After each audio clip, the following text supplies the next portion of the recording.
जी, पुष्पेंद्र जी, आपने बहुत सही सवाल उठाया और जो मैं देख पा रहा हूं वो एक विशेष अंतर है, एक जिसको अंग्रेजी में चॉक एंड चीज कॉन्ट्रास्ट कहते हैं।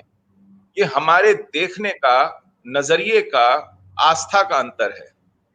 आप और मैं और इस देश का हिंदू समाज इस देश को अपना देश मानता है, इस सरकार को, इस व्यवस्था को, इस प्रधानमंत्री को, इस संसद को अपनी संसद मानता है, यहाँ की पुलिस को, यहाँ की सेना को, यहाँ के न्यायालयों को अपनी व्यवस्था मानता है।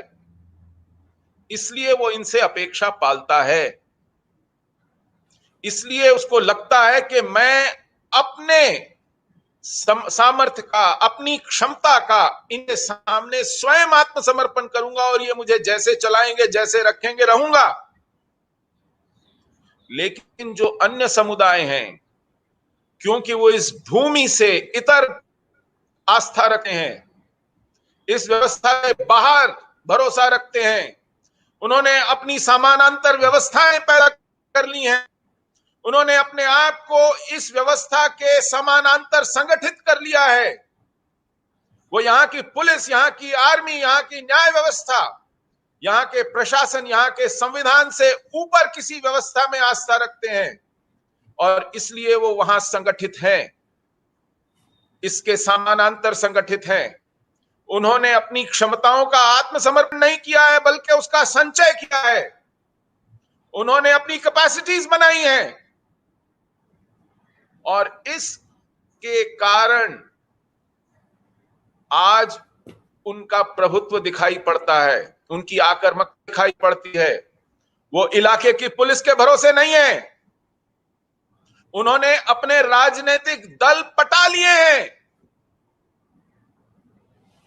उनको भरोसा अपने उन लोगों पर है जो उनके पालतू हैं, उनके वोटों पर पलते हैं और वो उसका इस्तेमाल करना जानते हैं। हिंदू इस भोलेपन में मारा जाता है कि उसको लगता है कि अब ये एक आजाद देश है, मेरी चुनी हुई सरकार है, संविधान है, व्यवस्था है, पुलिस है, आर्मी है, न्यायालय है, मुझे क्या जरूरत है। इसलिए आज आवश्यकता, जब आप कह रहे हैं कि हमको सरकार से इतर सोचना पड़ेगा, बिल्कुल सोचना पड़ेगा, क्योंकि जिस पर आपने भरोसा किया, आपने आशा रखी, उसी ने आपकी उपेक्षा की। यह हमेशा होता है। उपेक्षा की गुंजाइश वहीं पैदा होती है जहां आप अपेक्षा पाल लेते हैं। शायद ये हमारी भूल थी कि हमने इसको आजाद देश समझा और अपनी चुनी हुई सरकारों को अपनी सरकार समझा, हमें जवाबदेह समझा। आप ठीक कह रहे हैं, हमने भूल की।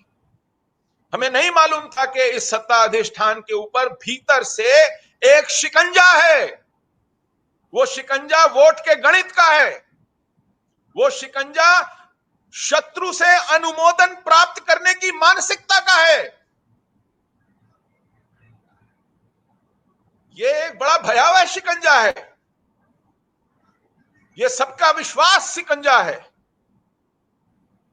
ये छात्रवृत्तियों का शिकंजा है, कदर चढ़ाने का शिकंजा है और ये शिकंजा बिल्कुल हमारे शीर्ष तक पहुंच चुका है, हमको भीतर से कस चुका है और हम इस मुगालते में हैं, इस भ्रम में हैं कि ये हमारी व्यवस्था है, हमारी चुनी हुई व्यवस्था है, हमने वोट देके चुनी है, इसलिए हमको नहीं।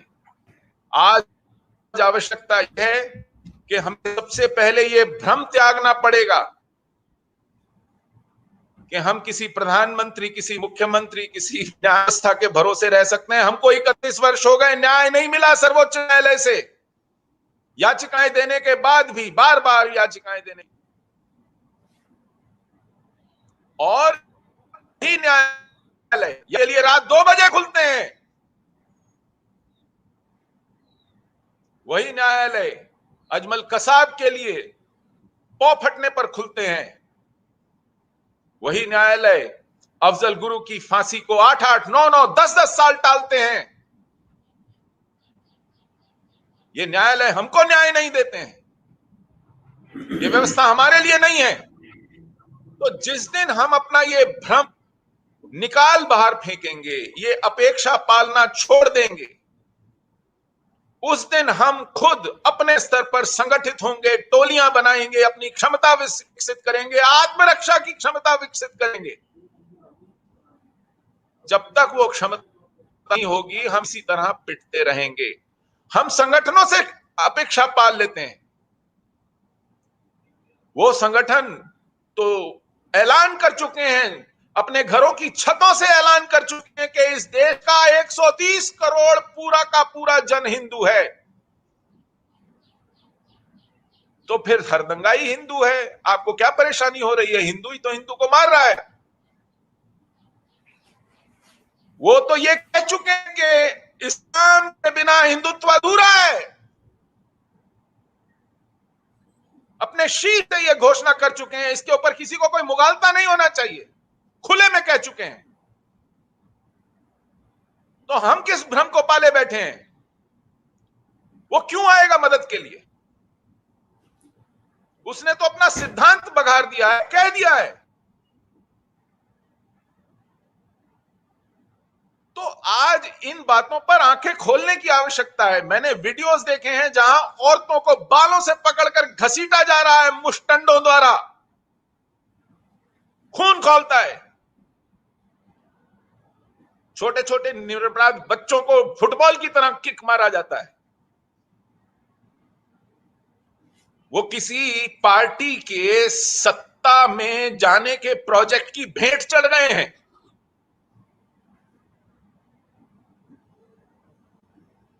बंगाल एकमात्र ऐसा राज्य है जहां पोस्ट पोल वायलेंस है।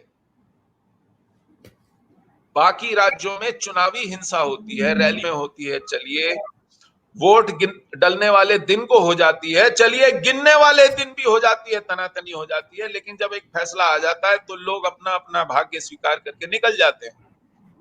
बंगाल में उस दिन का इंतजार किया जाता है जिस दिन वोट गिन के पता चलेगा कहां से कितने वोट मिले, या कौन बढ़ चढ़ करके चुनाव रैलियां ऑर्गेनाइज कर रहा था, धरने प्रदर्शन ऑर्गेनाइज कर रहा था, घरों में झंडे लगा रहा था। चिन्हित कर लिए जाते हैं कि जिस दिन फैसला आएगा उस दिन इनका फैसला करेंगे। और ये किसी निरपराध हिंदू के घर ईंटा फेंक कर शुरू नहीं हुआ। ये सबसे पहले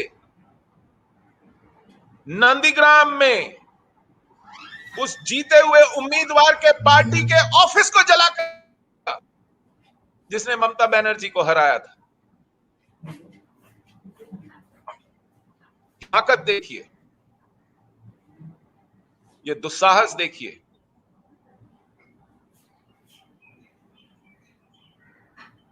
आपने वो मंजर भी देखा जब चुनावों से 6 महीने पहले से भाजपा के कार्यकर्ताओं से लटका कर गए, लटके पाए गए बिजली के खंभों से, अपने ग्रिल से, अपने दुकान शटर से लटके पाए गए। क्या कर लिया आपने शिकायतें करने के अलावा, याचिका करने के अलावा? इस दुस्साहस की कमर कैसे तोड़ दी है, इसका आपने क्या उपाय किया? क्या बताया आपने कार्यकर्ताओं को कि हम आपकी लाशें दिखा दिखाकर सहानुभूति बटोरेंगे? हम आप जलते हुए मकान दुनिया में दिखा दिखाकर लोगों को बताएंगे कि कितने बुरे लोग हैं ये करेंगे आप? इस भरोसे बैठे हैं आपके लोग, इस भरोसे निकले वो यंग लड़के, एक ट्वीट करके एक बयान जारी कर देंगे, कड़ी निंदा कर देंगे, विज्ञप्ति जारी हो जाएगी, याचिका लगी जाएगी कहीं। अरे साहब, ये याचिकाओं और प्रेस विज्ञप्तियों से टलने वाले लोग हैं। आप किसको मूर्ख बना रहे हैं? पुष्पेंद्र भाई, मैं तब मानता इस सरकार की इच्छा शक्ति को अगर वो ममता बनर्जी का शपथ ग्रहण 2 दिन के लिए टालते और गवर्नर 48 घंटे के लिए आर्मी के हवाले करते बंगाल को और कहते कि पहले स्थितियां ठीक होंगी। फिर सत्ता हस्तांतरण का नाटक होगा।